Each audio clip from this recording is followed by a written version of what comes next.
went to South Africa because I had a Fulbright position. I was a senior Fulbright scholar, and those are given out by our country that people from the U.S. can go and make friends, get to know more about other countries. And I selected South Africa because I had some friends that I had made here. And I had traveled to South Africa maybe in 2000. And so I talked with faculty at one university about the possibility of coming back to teach. It took us a couple of years, but we got it together in 2002. I was able to travel there. My son and my daughter went with me as well. And so I served as I served in research development.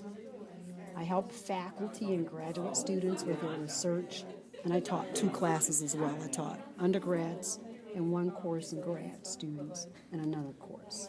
So it was, South Africa was one of those unusual ones. It had I think a 10-month appointment or maybe 11-month, and I requested additional time, so I stayed over a year. I also want to tell you a little bit of the history that I was situated in what's called a homeland. They call it a former homeland.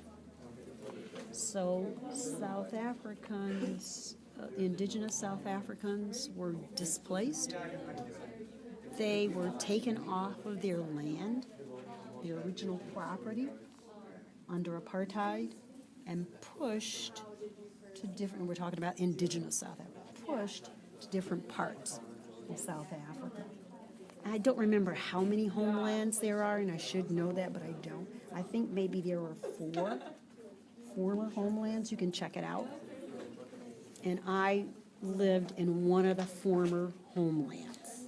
So where I lived, there were people that were Zulu, there were people that were Setswana, there were people there are other different groups, there are people that are colored, and there are smaller numbers of Europeans, but that's where I taught and lived for that amount of time.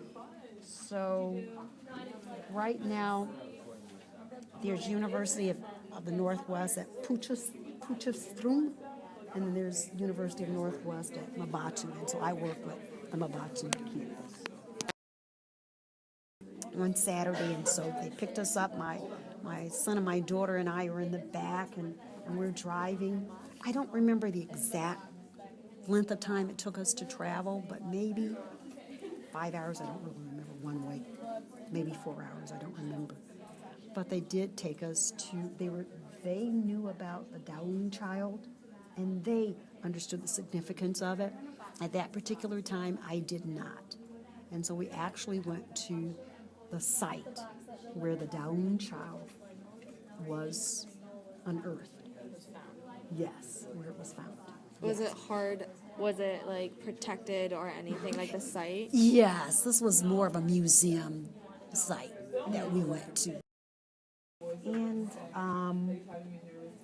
so we looked at the display and we read the information surrounding it. And it was only later years that I came to recognize what it was. Remember, I told you that as I was living in South Africa, I went to a conference, actually in England, and so I flew British Airways.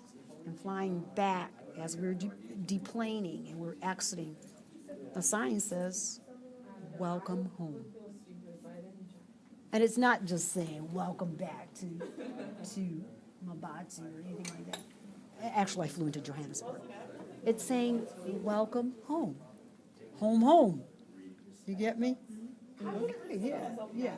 And so I started to make certain kinds of connections and understand a little bit better about these significant crimes in different portions of Africa. Did I answer the question?